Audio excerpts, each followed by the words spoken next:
మెంతా తుఫాన్ దూసుకొస్తుంది. దీంతో ఏపీకి తుఫాన్ ముప్పు పొంచి ఉందని వాతావరణ శాఖ తెలిపింది. ఈ నెల 27 నాటికి బంగాళాఖాతంలో తీవ్ర తుఫాన్ ఏర్పడనుంది. అలాగే 28న కాకినాడ దగ్గర తీరం దాటనుంది. గంటకు 90 నుంచి 110 కిలోమీటర్ల వేగంతో ఈదురుగాలులు వీస్తాయని అధికారులు తెలిపారు.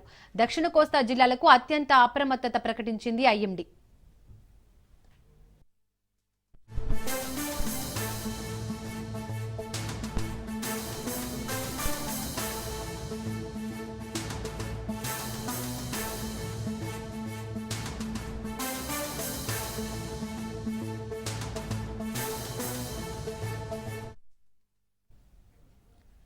మెంతా తుఫాన్ దూసుకొస్తోంది. దీంతో ఏపీకి తుఫాన్ ముప్పు పొంచి ఉందని వాతావరణ శాఖ తెలిపింది. ఈ నెల 27 నాటికి బంగాళాఖాతంలో తీవ్ర తుఫాన్ ఏర్పడనుంది. అలాగే 28న కాకినాడ దగ్గర తీరం దాటనుంది. గంటకు 90 నుంచి 110 కిలోమీటర్ల వేగంతో ఈదురుగాలులు వీస్తాయని అధికారులు తెలిపారు. దక్షిణ కోస్తా జిల్లాలకు అత్యంత అప్రమత్తత ప్రకటించింది ఐఎండీ.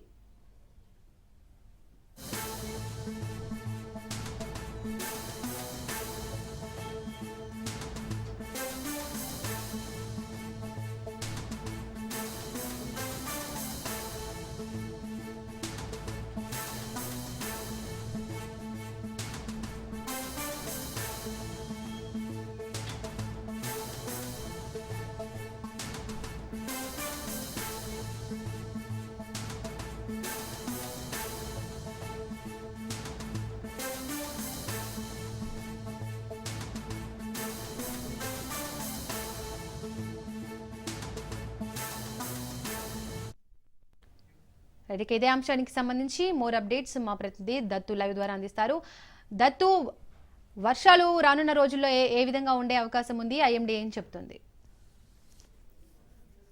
ప్రస్తుతం అయితే కనుక 26వ తేదీ అలాగే 27వ తేదీ నుంచి 29 వరకు ఆంధ్రప్రదేశ్ అంతా కూడా చాలా హై అలర్ట్ గా ఉండాలంటూ ఐఎండీ ఇండియన్ మెట్రాలజికల్ డిపార్ట్మెంట్ హెచ్చరికలు జారీ చేసింది. దీనికి అర్థం ఏంటంటే కనుక మెంతా తుఫాన్ ఏదైతే ఉందో ఈ తుఫాన్ బంగాళాఖాతంలో ముందు వాయుగుండంగా మారింది, అల్పపీడనంగా మారింది. దాని తర్వాత తీవ్ర తుఫాన్ గా కూడా రూపాంతరం చెందుతుంది. మరోవైపు చూసుకోవచ్చు, వర్షాకాలం స్టార్ట్ అయిన తర్వాత ఆగస్టు సెప్టెంబర్ దాటిన తర్వాత అక్టోబర్ నవంబర్ నెలలో వచ్చే తుఫాను ఏదైనా సరే చాలా బలంగా ఉంటూ ఉంటుంది. గత ప్రీవియస్ హిస్టరీ చూసుకుంటే కనుక ఆ నేపథ్యంలో ఈ మధ్యకాలంలో తుఫాన్లు సరిగ్గా తుఫాన్లు ఏది లేకపోవడం, బలమైన తుఫాను రాకపోవడంతో ఈ తుఫాను మరింత బలంగా ఉండే అవకాశం ఉందని చెప్పి వాతావరణ శాఖ హెచ్చరించింది. ఈ హెచ్చరికల నేపథ్యంలో ఉభయ గోదావరి జిల్లాలు అంటే ఉమ్మడి గోదావరి జిల్లాలు అనేటువంటి తూర్పు గోదావరి జిల్లా, అలాగే అంబేద్కర్ కోనసీమ జిల్లా, అలాగే తూర్పు గోదావరి జిల్లా, కాకినాడ జిల్లా, మొత్తం ఈ జిల్లాలన్నీ కూడా హై అలర్ట్ ప్రకటించారు.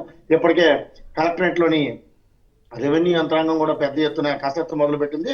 ఒక తుఫాన్ తీరం దాటే అవకాశం కాకినాడ, తిరుపతి మధ్య ఉందని చెప్పి ఇండియన్ మెట్రాలజికల్ డిపార్ట్మెంట్ పంపించిన హెచ్చరికల నేపథ్యంలో తుఫాన్ కనుక తీరం ఇక్కడ దాటితే ఎటువంటి చర్యలు చేపట్టాలి, ఎటువంటి సహాయ చర్యలు చేపట్టాలి, గాలి తీవ్రత ఏ విధంగా ఉంటుంది, అలాగే వర్షం ఏ విధంగా ఉంటుంది. వర్షం అంతా ఉన్న సమయంలో మన తూర్పుగోదావరి జిల్లా వ్యాప్తంగా చూసుకుంటే కనుక ప్రధాన జలాశయాలు 2 ఉన్నాయి. ఒకటి గోదావరి బేసిన్, పోలవరంకి సంబంధించిన పోలవరం నిర్మాణం ఏదైతే అవుతుందో గోదావరికి సంబంధించి అది ఒకటి ఉంది. దానికి ఎంత తుఫాను వచ్చినా దాంతో ఇబ్బంది లేదని చెప్పొచ్చు. మరొకటి ఏలేశ్వరం, ముఖ్యంగా ఏలేరు జలాశయానికి సంబంధించి పెద్ద ఎత్తున దాంట్లో 24 టీఎంసీ నీరు నిల్వ ఉంటుంది. ఈ నేపథ్యంలో ఇప్పటికే నిండుకుండలాగా 22 టీఎంసీలకు పైగా నీరు ఏలేరు జలాశయంలో ఉంది. దాన్ని క్రమేపీ తగ్గించుకుంటూ వస్తే ఒకవేళ భారీ వర్షాలు పడినా సరే నష్టం తీవ్రత తగ్గుతుందని చెప్పి కొద్దిసేపటి క్రితమే కలెక్టర్ షణ్మోహన్ మైలి రెవెన్యూ యంత్రాంగంతో మీటింగ్ లో పెట్టినప్పుడు అధికారులు హెచ్చరించడం జరిగింది. ఈ రోజు రాత్రి నుంచి కూడా ఏలేరు జలాశయంలో ఉన్నటువంటి అధిక జలాలను విడుదల చేస్తారు.